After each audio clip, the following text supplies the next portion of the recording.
What's up everybody, Orain here. So the OnePlus 8 is probably one of the most anticipated phones, Android phones anyway, coming out in 2020, and with rumors circulating about 3 possible variants, the OnePlus 8, 8 Pro, and 8 Lite. I figured it was time that we run down some of the rumors and information that's currently out there so you guys have a little bit of an idea of what to expect when OnePlus finally makes their debut in the next couple of weeks actually. So it's right around the corner, so this video is right on time, and without further ado, let's get started. So right off the bat, let's talk release date. And I know it's weird to talk release date at the beginning, but it's because it's so close. OnePlus actually made an announcement that they're going to be making an announcement for an announcement on April 14th. So by April 14th, we're going to know exactly what the OnePlus 8 entails and whether some of these rumors and information that I'm going to go over in this video are true. I suspect that the majority of them are because we're so close to the release date. There's been a lot of leaks. There's been a lot of rumors that have been coming out recently. Case manufacturers have gotten the phone itself, so we kind of know what the design looks like, we kind of know what the internals looks like, and we have a speculation on what the price looks like. Right off the bat, what is it going to look like? A lot of the leaks and rumors that are coming out give you kind of an idea of what you would expect from a OnePlus phone. There's no radical design changes that you're going to see with this phone itself. It's going to be a full screen phone with a hole punch camera in the front for the front facing camera, a vertical camera on the back. The Pro is probably going to have 4 camera displays, and the regular base model is going to have 3 camera displays. We're not sure exactly what the Lite model is going to have yet, but the design is not going to blow you away. But OnePlus is hoping that the features and things that they actually put inside the phone is actually going to help to service this phone as one of the must-have Android phones that are coming out this year. OnePlus actually does a pretty good job of packaging everything into a budget-friendly phone, not necessarily a budget phone, but budget-friendly phones. They haven't cracked that $1,000 mark yet. They're creeping up there though. Every year their prices tend to get a little bit more and more, but they're not absorbently expensive yet anyway. So now what sources are saying is that the Pro version is going to have a QHD Plus AMOLED display. It's going to be IP68 water resistant, and that's going to have a 120 Hz refresh rate. Now DisplayMate actually gave this screen an A+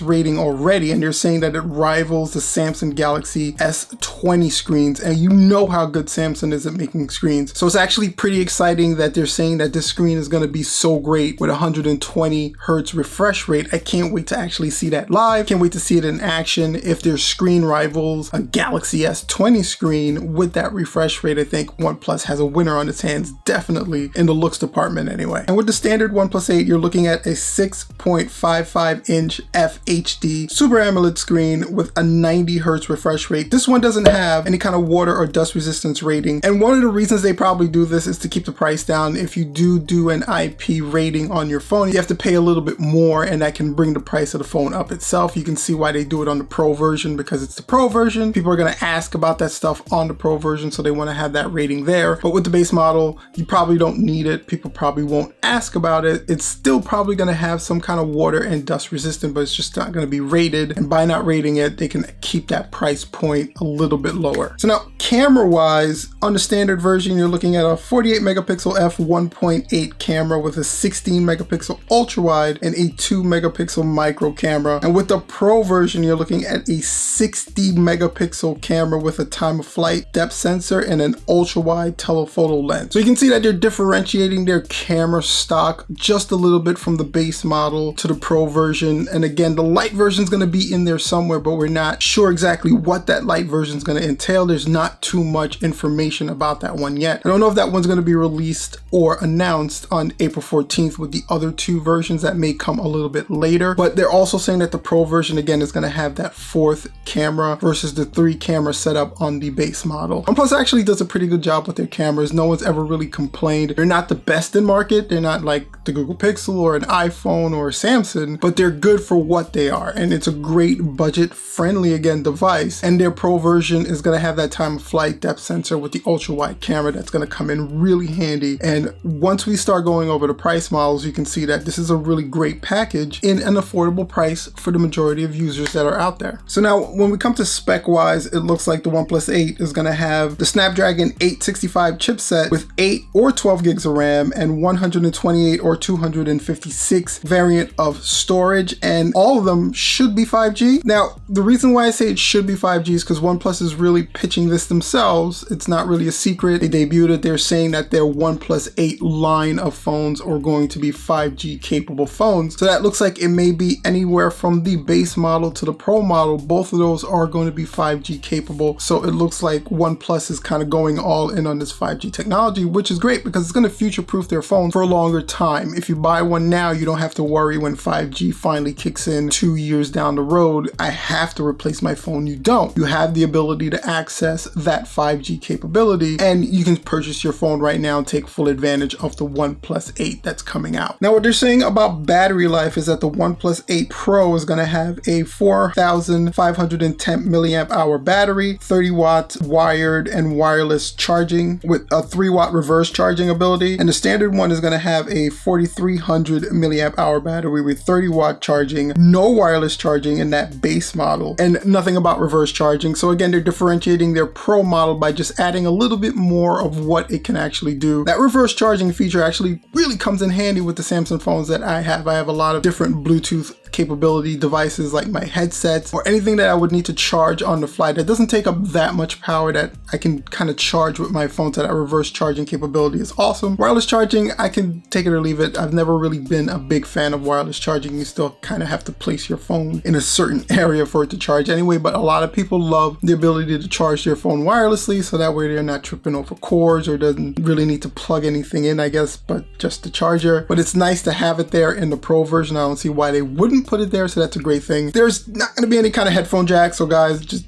get that out of your mind. The headphone jack is gone. It's a thing of the past. That's not going to be on any of these models of the OnePlus 8 that's coming out, unfortunately. And of course, you're going to see the standard things like the in-display fingerprint scanner, face unlock. You're going to be running the latest of their Oxygen OS on these phones. These phones look like they're going to be a great competition for the Samsung Galaxy S20s that are currently out. They're going to be challenging the Samsung phones and some of the other Android phones that are out for top billing this year. There's no doubt about it. OnePlus is going all in on this OnePlus 8 brand of phones. I can't wait to actually see, what these things look like in your hand, see the 120 Hz on the Pro version, see the 90 Hz on the regular base version, kind of get my hands on it, see how they hold up on a day-to-day basis, see how the battery life is, just kind of get an idea of where OnePlus is going. And speaking of which, the price point for these are kind of similar to what you would see in the other OnePlus devices. So what the leakers are expecting is that the base model won't be any less than $599. So you're looking at anywhere between $599 to $649, and the Pro version is not going to be anything less than $699, so you're looking at $699 to $749. And again, that's still pretty good for flagship phones in 2020. You're looking at phones like the iPhone or Samsung phones that are over $1,000. If you're hitting that $749 mark, then that's actually a pretty good deal compared to what you can actually get on the market. These phones look really well. They have some of the latest and greatest chipsets inside, really nice serviceable cameras, apparently a really great screen that rivals the Samsung Galaxy S20 screens. I still want to see that to believe it, but it's definitely possible, especially with that refresh rate. I can't wait to see it. What do you guys think of the OnePlus 8? Are you excited for it? Were you looking forward to it? Any of this information kind of jumps you in a different direction? Go ahead and share your thoughts and comments in the comment section down below the video. And while you're down there, if you enjoyed the video, don't forget to hit that like button and that subscribe button and that bell for notifications so you don't miss when I release some cool, helpful content like this one. Until next time, guys, don't forget to check out some of the other videos we've done on the channel. And as always,